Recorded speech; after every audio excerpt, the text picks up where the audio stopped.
Hello, and welcome to the Actifio Masterclass webinar series. Today we'll be covering using Report Manager to review and analyze copy data.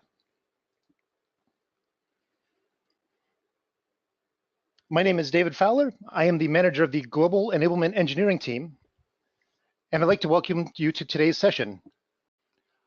Our next customer webinar is Reporting Using Sarge and is on March 28th.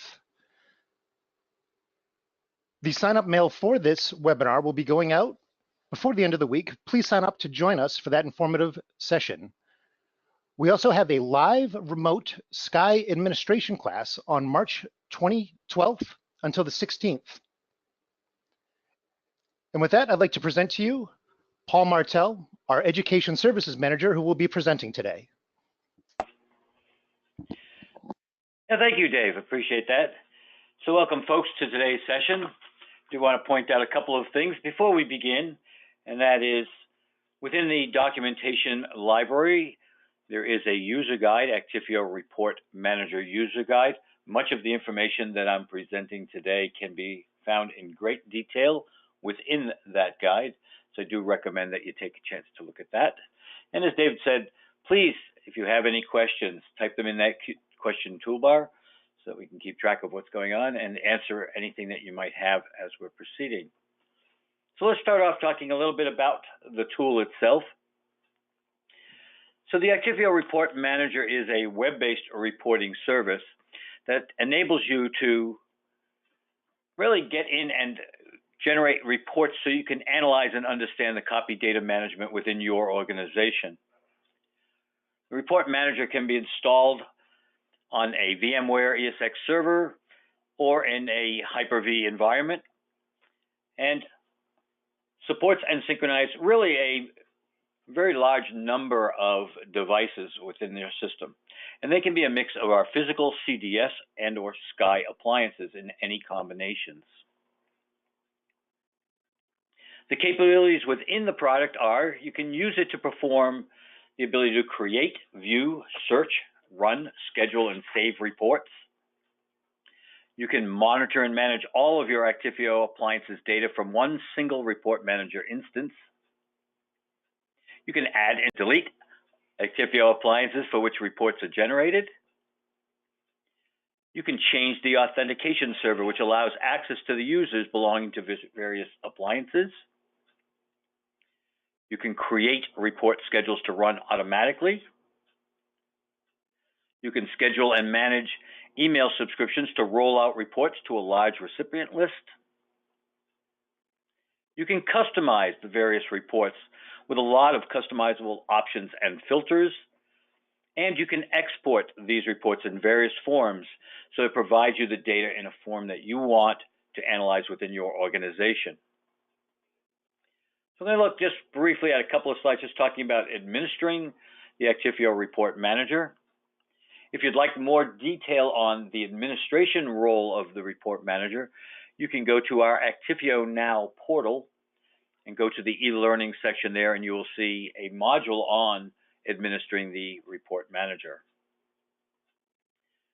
So first, just a little bit about the compatibility within the product with the current release 7.03. And basically what we're saying here is that we fully support all of the appliances that are running at least version 7.02 and higher, as outlined in this chart. As you can see, there is some functionality if you are below the 7.02 release.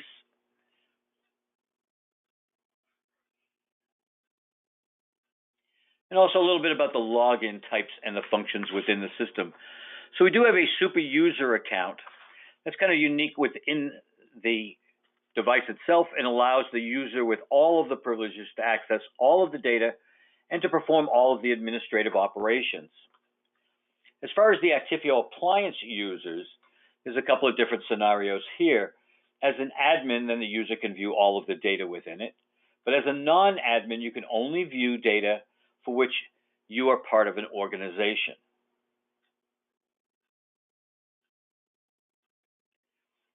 So one of the key things to look at before we dig into the reports themselves is the ability to send those reports via email. So you can configure the report manager to automatically send published reports to any desired email recipient. For each of them, you need to create a separate schedule, though, and there are a few tasks that have to be performed of that. Somebody must go and register the mail server, verify the configuration parameters themselves, and actually schedule the reports. What's nice about the scheduling of the reports is that you can use this scheduler so you can figure out the exact parameters you want to send out to an individual. For example, I might schedule a report so that my boss gets a summary of what's going on, yet I can email the details to myself. To do that, we simply set up the schedule, which is the when and how often we're going to run the report, set up the various parameters using the input controls, as you'll see in a moment, determine what type of output we want, name the file, and identify where we're going to store it, and lastly, set up the options so that we can notify the recipient of the message. Now, these scheduled jobs do run in the background, so it does reduce the performance impact on the report manager itself. So we're going to take a look at a bunch of reports, and then we'll get a little more specific as we go deeper into things. And the first report that you typically see is when you bring up the system, you're looking at the dashboard. It's that first screen when you log in. And it's designed to give you a lot of different information through a bunch of different widgets. It presents the data for all of the appliances, but you can get selective and filter out to the exact appliance data you're looking for. So what we have first is the backup jobs widget. And that provides an aggregated job summary of all of the backup jobs grouped by day with their status, whether they succeeded, they failed, running, or canceled. And you can click on that chart. And this is one of the nice things about the report manager is if I actually go to this report and click it, it will take me to the backup jobs detail report. Then we have the SLA violations. Now, if you participated in our webinar last month on SLAs and designing smart SLAs, then I actually spoke about this particular section, the SLA violations. It's an aggregated set of charts grouped by day for all of the appliances. And as you can see, it's representing total, snapshot, dedup, and remote violations that have occurred. And again, you can click anywhere in there and it will take you to the SLA violations detail report. Then down in the next row, we have events.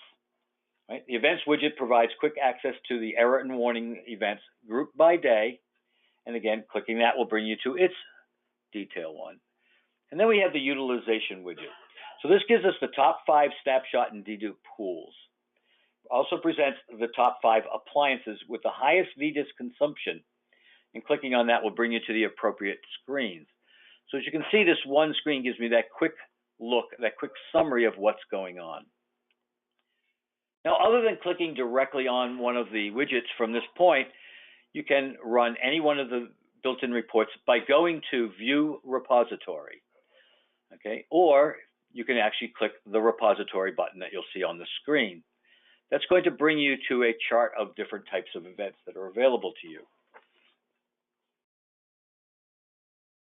Now, when you run a report, it opens up in the center portion of the screen. That's the report viewer, and you get a display panel on the left-hand side here. Okay. Now, this is a set of input controls, and this is going to allow you to set the parameters and filters that you want for the report that you're after. Okay. This column does change depending upon the report that you're actually looking at. So when you modify any of these parameters, the report manager will regenerate the report with the selected parameters.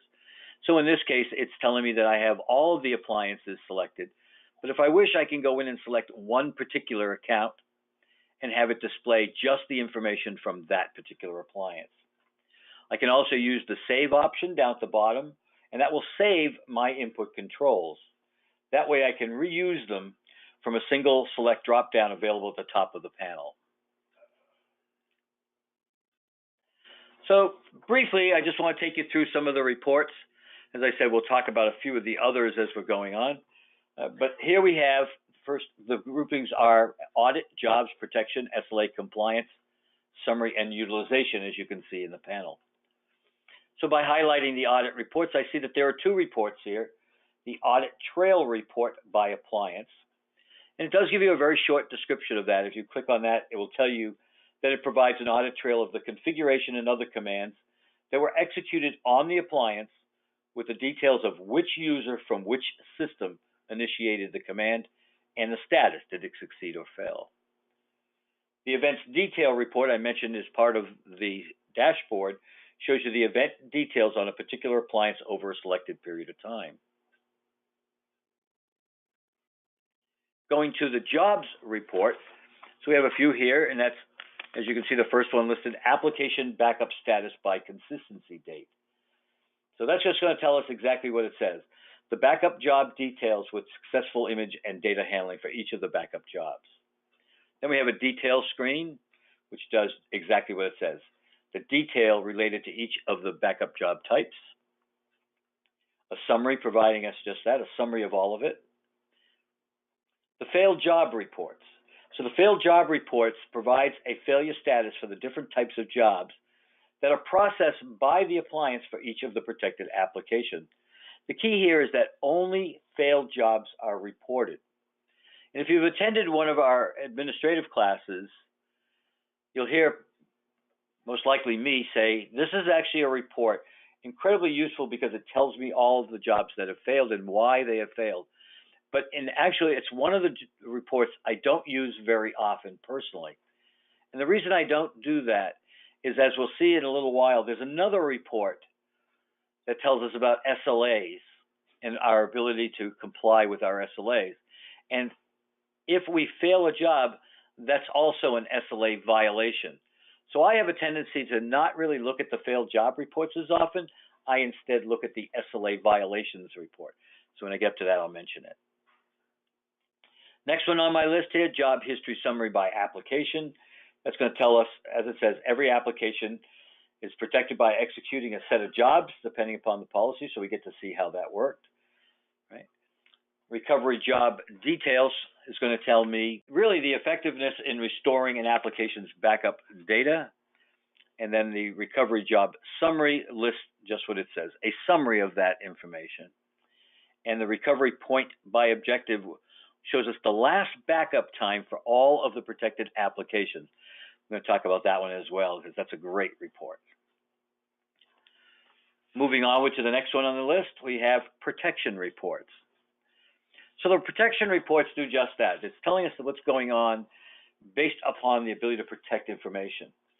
So the first one, as it says here, shows the effectiveness of the protection optimization. It's going to aggregate the total amount of data and the elapsed time of the four major, as we call them, job categories, those being snapshot, dedup, restoration, and replication. The next report, history by operation, does exactly the same thing. It's just telling us a different view of the way that is displaying the information. So whereas one is based upon the app, the other one now here is based upon the operation. So all the snapshots are listed together and so on. The protection ratio for SLAs shows us just that. What is the ratio for each of the SLA types within the application? So a report that I do use when I'm dealing with trying to plan ahead, the capacity planning of the system. And the last one is the same thing, only it shows us the protection ratio based on the appliance. So as you can see, some of the reports are in a way almost duplicated. It's just a level of detail or the way the information is being presented and filtered.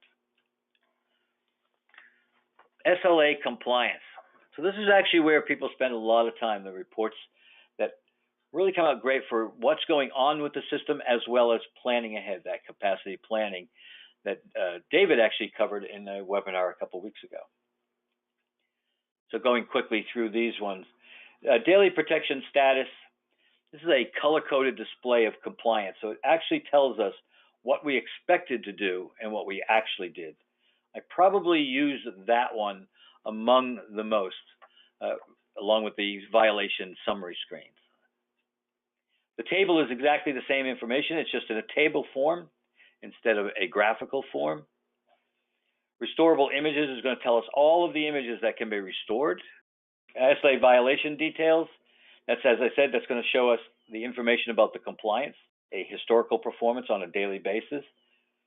The violation summary is that summary. And again, what I like there is not only do I get the jobs that have failed, it will tell me things that if the schedule is turned off, jobs that did not run for some reason. And it's going to show me for every appliance all of the categories, snapshot, dedupe, and remote, and how they performed. And then we have a violation summary that's limited to just the last 24 hours. Next category, summary reports. So application protection coverage and protection policies. You know, a lot of people sometimes say, well, what are the various policies I have in play? You know, I can go and look at each of the SLA templates. I can look at the policies, they're displayed there. This report is great because it shows me all of them. I can see what's going on for all of the corresponding policies, what the RPOs are, what are the retention rates that are associated with each of the policies within an application. The application protection status report provides a list of applications with their protection status. So we have different modes by which we can operate, right? We have discovered but unprotected, we have protected, and we have protection disabled. So I can use that report to see what the status of all of these are. Next is the environment summary report. Another report that I happen to look at quite often for my systems that shows me a summary of the resource consumption and usage for each of the applications in a tabular form. Organizational membership, exactly what it says. It's going to list all of the associations by which applications are members, so I can see who belongs where.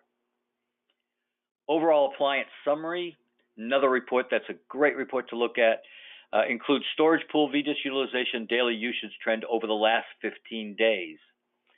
And what I like about this one, in the capacity planning webinar that was held, as I said, David conducted that a couple of weeks ago, actually talked about this.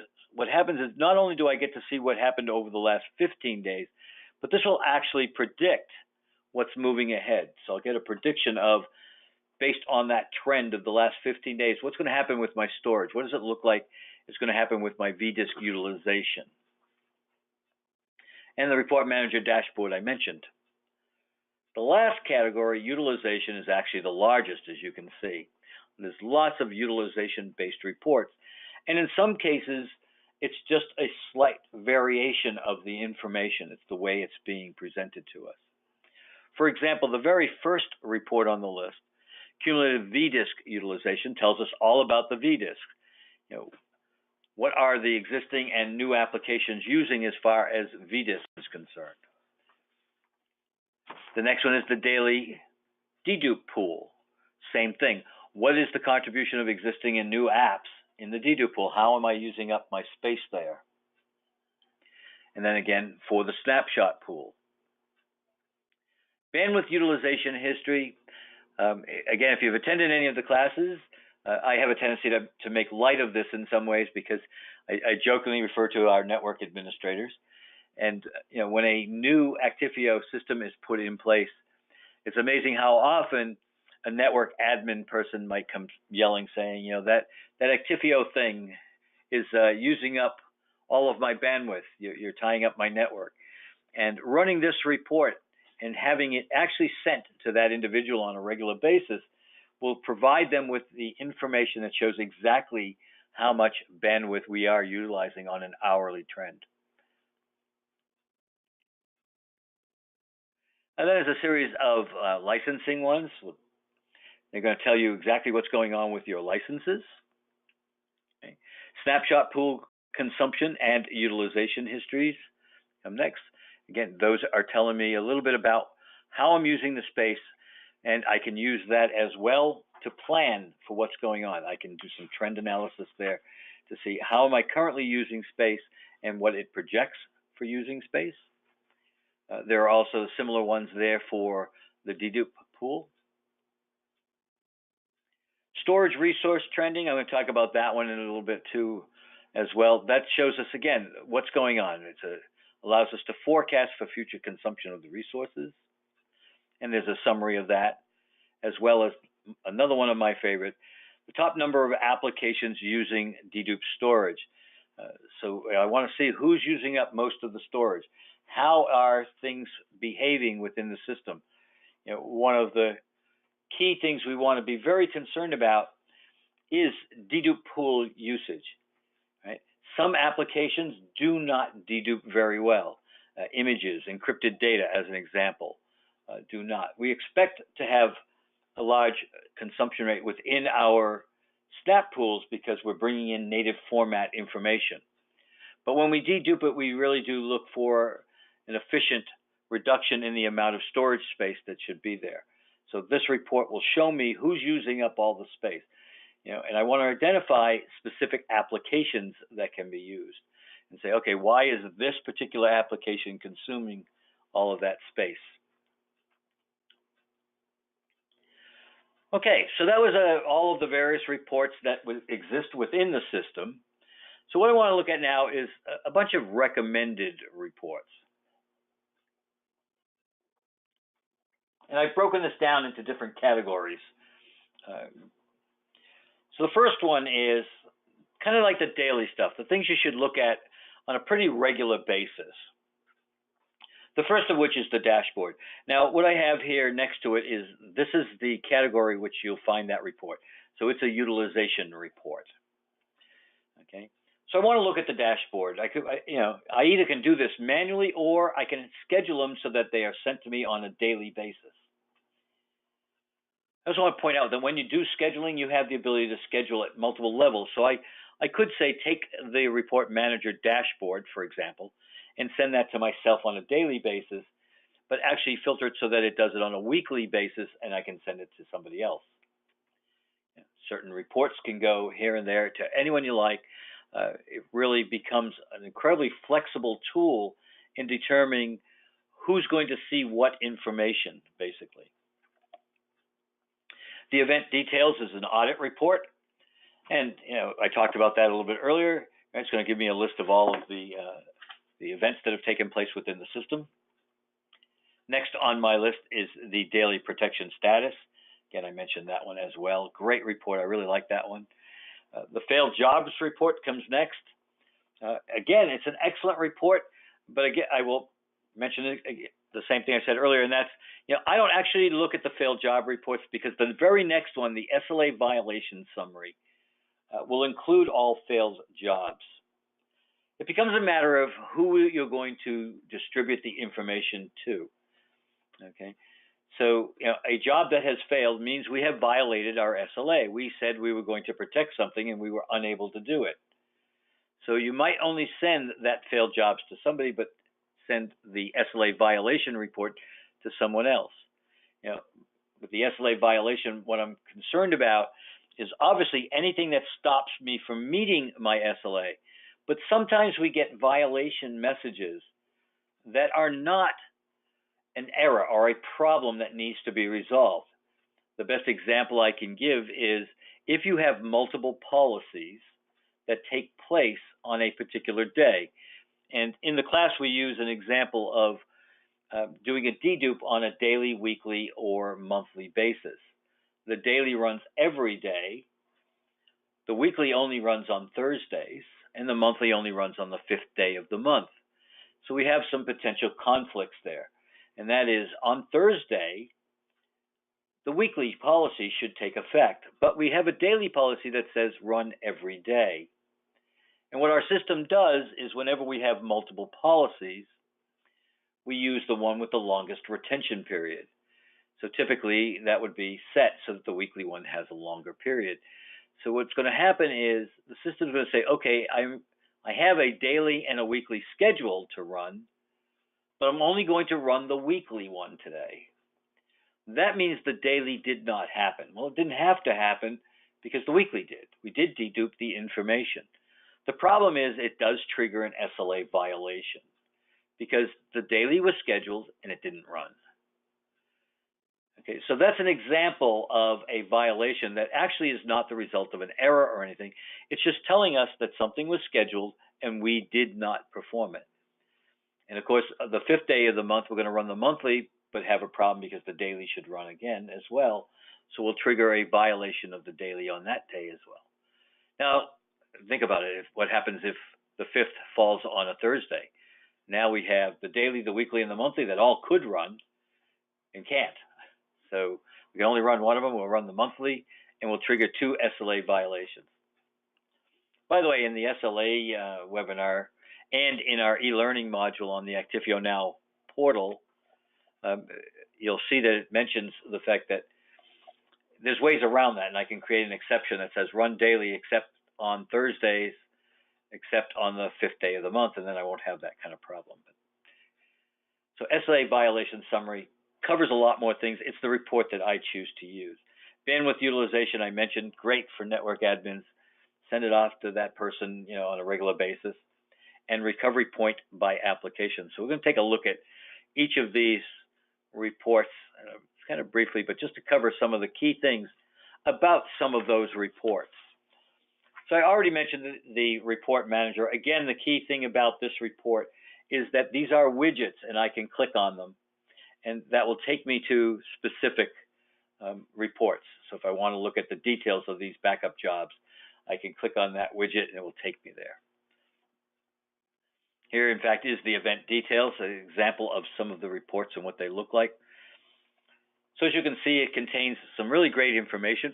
Within here, we have the severity of the event, right, telling us basically, is it an error or just a warning or info? We have the time in which it occurs, right? We have the ID. So this is an event identifier. And when you're looking things up in our KB, this is a useful tool to have, this information. And the more you use these reports and you utilize our system, the more you'll get used to these. I happen to know 43901 is snapshots, and as you can see, this is failed snapshot job errors here. One with the code 744.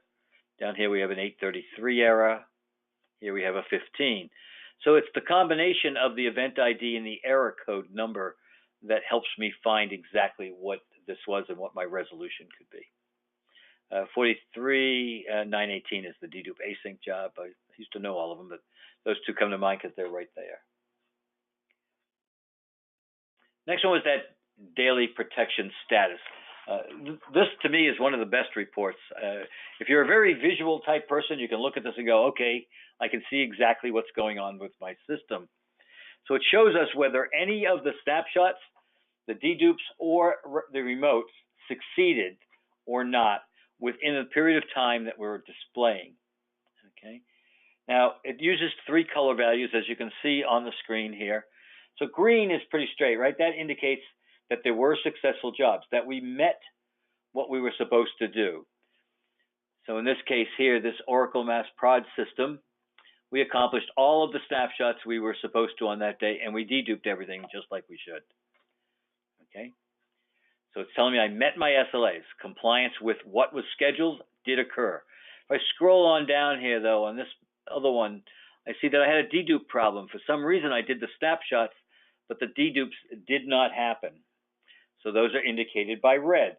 We did not get a successful job within that period. And that doesn't, again, this is why you have to be a little careful. It doesn't necessarily mean the job failed. It could mean that somebody actually canceled it, or that we ran out of time in order to accomplish this. Okay, so that's just one of those key things. If it's yellow, the yellow is going to indicate that we may yet succeed. It just means something's usually in progress at this time. The window's still open, or may not have happened yet. So gives us that kind of basic information to say, okay, I look at the system right now. It basically looks to me like I have a problem with this device. It has not succeeded. Maybe it came offline, but here you can see it's come back on again as time went on. So each of these representing a different day, I can go in and quickly look to see what's happening with my system. So here's that failed job report. Great report. I don't want to diminish it in any way. I mean, as you can see, it's telling me lots of information. Here's the application. What was the job type that I was trying to perform? The host, the application, what type of app it is, what template I was using, which policy template was it, and then the actual job details themselves, its name, its start and end time, and the duration. And then we have the error code and message. Right? So great report. just giving us that detail of what's going on with those systems. But again, I like to use the violation report. The violation report includes all failed jobs, as well as telling me information about any jobs that either did not run because the window closed, things like that. So I get quite a few things, right? Failed, the scheduler off, the not run categories, all of those. Great charts. And you have the ability, by the way, to go in, change coloring, and design these charts, edit the charts, and display them in forms that you find convenient, right? I also get the top 5 applications with high violation count, right? That's this guy right here in the center. Great chart showing me exactly what's going on to the system. It actually shows me 2 charts. If you notice, it's an embedded chart. So what I have is on the outer ring here, I'm seeing the actual steps that took place, the types of jobs, Snapshot, Dedup, direct to Dedup, and so on for those. And in the inner ring, what I'm seeing here at that inner level is those with the highest number. These are the names of the apps that are causing the problem. Okay. Next to that is the violation count by job type, another graph that does the same thing. In the center ring, I have the total violation count for the job types. And in the outer ring, I have actually those, whether they failed, they scheduled, or what was the reason why they didn't. Okay. There's also a series of line charts below that for each of the various pools that are involved. Right? So I can use those charts because it allows me to display, again, more detail about it. The nice thing about it is if you click any of the graphs, you can actually get more detailed information about those. Bandwidth utilization history, right? There's that one I mentioned for the network guy, right? Whoever's handling your network. This displays for us an hourly trend of both the incoming and the outgoing bandwidth. You can actually do a lot of filtering with this and set date and time. It's designed so that you can really analyze how bandwidth is used and decide if you need more bandwidth or if you need to schedule jobs to run at specific times. Because some of this can impact your RPO. So I might, looking at this report and say, okay, so why, I was able to run a good deal of data through at this particular time interval, but here I didn't run anything through, or maybe up here in the beginning of the day, overnight, I wasn't doing things. So maybe what I want to do is schedule my replications, for example, to take place when there's very little traffic on the network, where there's a lot of bandwidth available to me. So I have that ability to look at this data, analyze what's going on, and make smart decisions on when I should allow certain activities to take place. Recovery point by application. So I want to know right now, if I had to restore something, how old is my image? Where is the image and how old is it? So when I look at this report, and this is actually one of our lab systems, so we have a bunch of pirate systems, we call them. And in this particular application I have on this cluster, I can see that I have 3 policies in effect, right? I have a daily snap, a daily dedupe, and as you can see, I have a replication set up to run every 12 hours, a dedupe async replication DAR. So if I look right now, and this is when this report gets generated, it's going to go in and say, okay, when I look at the images, I can see that the image that I can recover to in my snapshot pool is currently, at this point in time, 22 hours old. So 2 hours or so from now, I'm probably going to take a new image. Same is true with the image in my dedupe pool. It's currently 22 hours old. But the image sitting out at my DAR site, my replicated location, is 5 hours old. Okay, so I have a quick way of looking exactly, if I have to recover, what is the latest image I can grab to do that from? Okay, so let's take a look at another category, the job status, and also some of the SLA compliance ones. In a couple of cases, there'll be a little bit of repeating here because under each category, there's different reports. So first is the backup job summary report. So as it says, it's pretty good, right? It's a report that's going to give us a summary of all of the appliances that are configured with the report manager. Now, it is a tabular one, as you can see at the top, and that gives us a count of the jobs based upon those job types. As you can see, we have all, Snap, Dedup, Remote, Stream, Snap, and OnVault. Right? All of them are there, and they're listed as either succeeding, failed, right? As well as I have graphs showing me similar information. Okay, so I can look at it either in tabular form or graphic form, whichever I prefer. And of course, there's a detailed version of this, right? So this is going to give me the detail of the backup job, so I can look at any one of them, take a look and say, okay, what's going on with each of these? So I get those details to see what are the log backup jobs, what are the options. You know, I can set it so that I only see logs as an example. I can set it so that, you know, I can display in the chart the number of jobs based upon the status, and it is grouped by appliance name. So, you know, in this case, I'm looking at our classroom lab system, student number 13's machine. You know, off the page here are other systems, or I've either filtered it so they only see that one or not. Restorable images. So this is a list of all the images that I can restore. And it really is telling me wherever I want to see it. Now, you can filter this one. Right now, we're seeing all of the information, but you can actually filter it to say, just show me the latest image or show me the oldest image that's sitting out there. And the protection status, I spoke about that one earlier, just included here because it does fit in really well as part of the SLA ones. And here we have similar version. This is compliance on a daily basis, so I can see exactly what's going on there. Here's all of my various activities that took place, and I can see those jobs that have succeeded and any comments related to them and so on.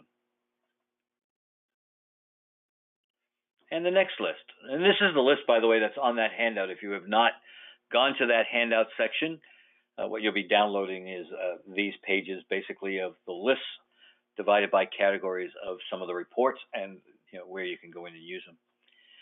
So here we have system health as well as resource consumption. So the appliance health is just that, right? It's a pretty straightforward one. It shows us the key resource constraints for each of the appliances, right? And it actually will color code things. This particular report didn't happen to have any, showing us, you know, to indicate what those resources are if they're approaching their limits, right? So within, for example, the V-disks, right, we have a warning limit. So if I was approaching one of those warning limits, then I would actually highlight it so you could see very quickly that we were reaching, you know, a certain capacity of the system. Same is true with the pools as well. You know, so what we're after really is looking for those ones with the highest consumption and trying to say, okay, why am I using so much space off of this particular one? You know, so it gives me a lot of ability to go in and say, okay, I'm looking at, you know, I can see that this one here, you know, the capacity is a little higher. That's okay. It's still only at 13% of my pool space and so on. You know, looking to see exactly what my percentages are. It becomes a useful tool in troubleshooting the system, to being able to go in and doing that analysis that David spoke of when he went through capacity planning, to say, I want to look at where are resources being consumed over time so that I can make a decision to say, okay, I have a particular app that for some reason is consuming large amount of space. What's going on with that? You know, maybe you know, I'm protecting it, and for some reason I've told it to do full ingest each time, things like that. You know, I want to be able to go in and look at those. The pool utilization history does just what it says. You know, it's going to go in and show us the daily usage for each of the major pools of the system. Okay. Pool consumption. This is actually one of the graphs you can pull up on the desktop UI as well. There is a diagnostic selection on the domain managers page, and there are quite a few graphs there that you can go in and bring up there as well. So this one shows us the snapshot pool and VDIS trends for, you know, basically over time and who are the top consumers. So the table that's just off the bottom of my page there would provide for me the information telling me, you know, basically what's, you know, who's consuming it. That second one letting me know what's going on with the system. Similar report for the Dedup, showing me its pool utilization, and again, who's using up the space. Right? That's what I want to pay attention to. Okay, another category, capacity planning. So David did cover just about all of these in his section talking about them. These are those actual reports. So what we have is, first of all, the application contribution to cumulative vDisk utilization. Quite a mouthful, but a great report that's going in and showing me the contribution of the existing and new apps to usage by day. It summarizes the total number of the apps, its breakdown into new and old, right, and the total cumulative vDisk usage. So again, this is something I want to use to say, all right, I'm approaching my limits in my vDisk. Are there apps that for some reason are consuming a large number of vDisks? Perhaps I'm telling it to snap too often, and so as a result, I'm using up all those vDisks. Or my retention is set up to be too long a period of time, and I'm retaining that information beyond its normal life, and to a point where I can say, all right, can I go in and adjust my SLAs accordingly? Can I tell it not to perform the activity quite so often? Don't snap every 4 hours, change it to 12, and I've already got a reduction of 3 times. Or change it to daily. Look at the specific applications that are causing the issues. Who is using up all of my space?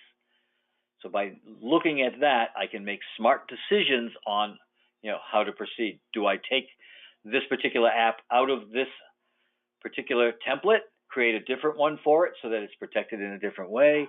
What are the things I want to do?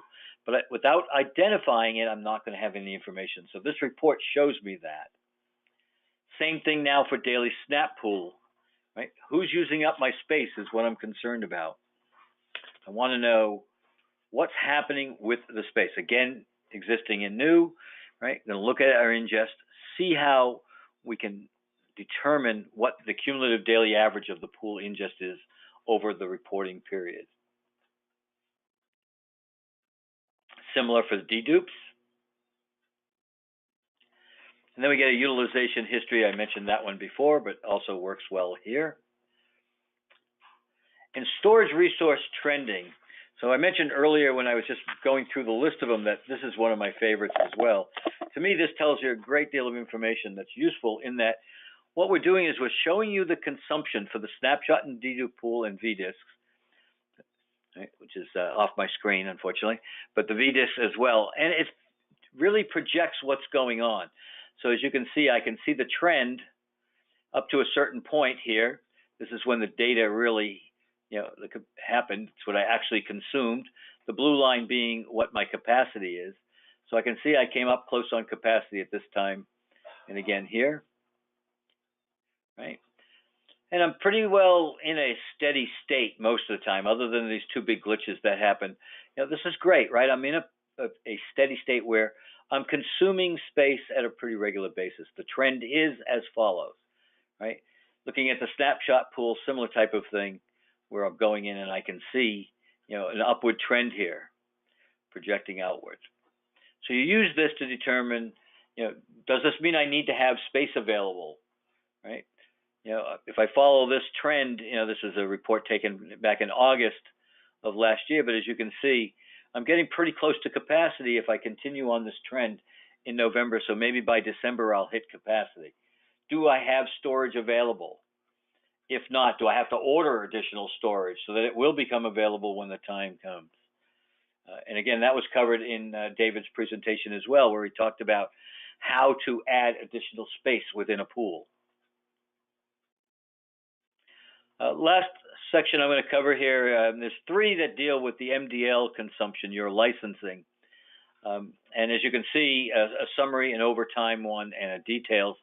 I'm just going to review the quickest one of that list, and that one is the summary report. So it does exactly what it says. It's giving you a summary of your managed data consumption. It consists really of 3 sections here. We have the consumption by application type, which is telling us how we're consuming it and the count of applications contributing to it, right? We also have the data consumption in terabytes, right, and a chart of the applications per application type. We can also look at consumption based on organization as well as application type, so you can say, okay, is a particular organization consuming more space than others? Things like that. I do want to make sure you remember that our MDL, your managed data license, is based on what we are protecting, not the number of images and things that we have in storage. So if I take a particular 300 gigabyte file system and I bring that into my Snap pool first, then I'm consuming that space, that 300 gigabytes, and I can make 1 million copies of it, and it will not change my MDL. The MDL would only be based on the source data we are protecting, the 300 gigabytes. So I do want to point that out. Lastly, I just want to say again that all of this information is contained in the Actifio Report Manager's user guide. That is in your document library. There's a couple ways you can get that. If you're on your Actifio Appliance, in the lower right corner, there's a little open book picture, which is the help. You click on that, and it will open up a browser page indicating all of the documentation that's available for you. And you'll see the Report Manager user guide there. The great thing about pulling it off of your appliance is that it will match the appliance that you have, the release levels and so on. Or I can go to the Actifio Now portal, right, log in there with your customer credentials, and under the Get Help, you'll see product docs listed. And in there, we list everything from our release 6.2, I believe, all the way up to the current 8.0 release for the appliances, and the various releases for Report Manager and AGM and the other things are located there. Okay. So I want to say thank you for participating, for attending the session. I see that David has very nicely answered all of the questions that have popped up in the question queue. Again, there is that handouts. If you've downloaded that, that would be great. It gives you that quick reference to which reports are the best to look at certain functionality. So if I want to look at SLA compliance, I know where to go. Jobs, things along those lines. Also, we do have a webinar coming up in 2 weeks on the 28th, and that's called Using Sarge. Sarge is the simplified Actifio report generator. It's a CLI-based report system. And David will be conducting that session in 2 weeks. And as he mentioned, there'll be a registration link going out for that later.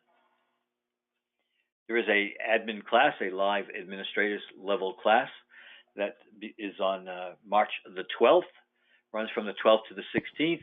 Our admin class runs as 5 half-day sessions, typically from 1 to 5 Eastern Standard Time. We do that so that you have the ability to take care of your job in the morning and attend the training in the afternoon without getting pulled out of everything. Beyond that, then, I'm going to say thank you for attending. David, I think we're set. Thank you, Paul, and thanks everybody for attending our webinar this morning. Again, just as you're exiting here, you will receive a survey. I do ask that you please give us some feedback. As some of you have followed our webinar series know, this masterclass webinar is a bit new to us, and we're really trying to nail that sweet spot where we're giving you above and beyond what the documents or KB would give you, but still keeping the information accessible. So really, we really do value that feedback above all else. So thanks again for coming, and we'll see you next time. Thank you for joining us for another YouTube Tech Tip video. If you like the content you're seeing on this channel, please remember to like the video, subscribe to the channel, and turn on notifications so you will be alerted to any future content.